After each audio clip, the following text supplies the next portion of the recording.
Welcome back to my YouTube channel. It's me, Miss Flory CL. For today's vlog ay tuturuan ko kayo kung paano gawa ng QR code ang ating YouTube channel. By the way, kailangan natin ng QR and barcode scanner and QR code man key. So, let's start! I was there when the clouds parted. Do you remember the day we met? I walked the ocean. I remember the night you told me never to get. And now, pupunta tayo ng Chrome. Tatype natin dito ang QR code man key.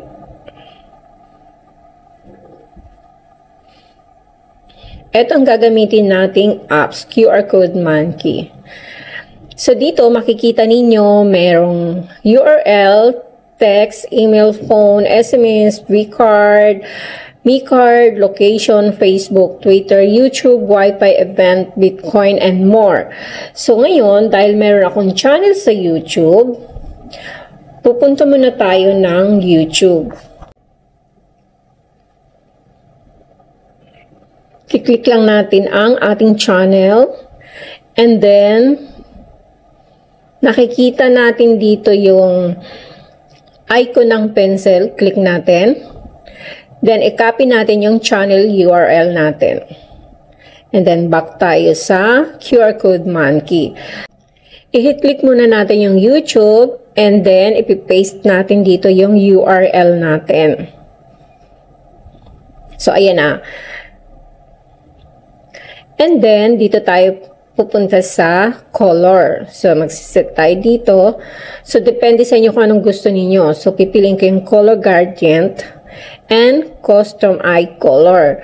Then, black na siya. And then, prepare ko pa rin yung black. And then, sa next naman, sa eye color, alam niyo naman, mahilig ako sa green. So, green. And then, dito naman sa next na eye color niya ay green pa din.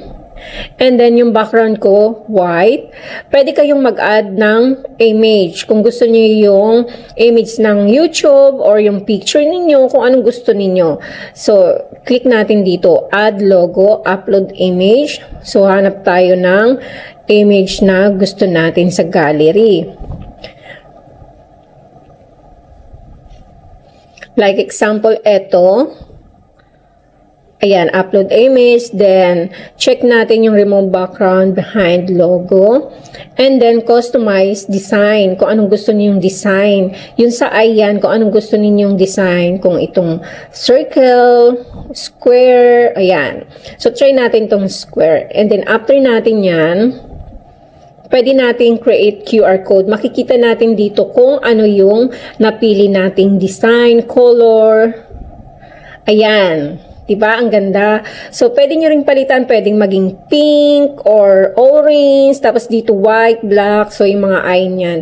So, after nyan, pag na-click na natin yung create QR code, so pwede na nating i-download kung kontento na kayo dyan. Pwede nyo namang palitan kung anong gusto ninyo or circle like that. So, create muna natin QR code. So, ayan. Diba? Nasa sa inyo kung anong gusto ninyo. Balik natin sa square. Create QR code. Ayan. Diba? So, pwede na nating i-download. Huwag natin i-close ang screen natin.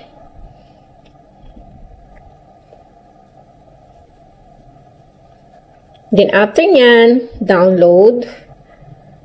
So, open na natin. Makikita natin ito sa ating gallery. So, punta tayo ng gallery.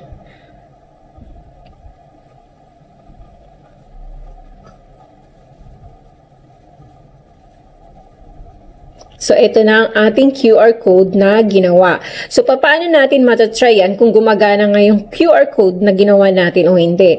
So, meron akong scanner. Okay, QR and barcode scanner. So, click lang natin yan. And then, punta tayo ng image. Then, punta tayo ng download. Click natin, and then open natin.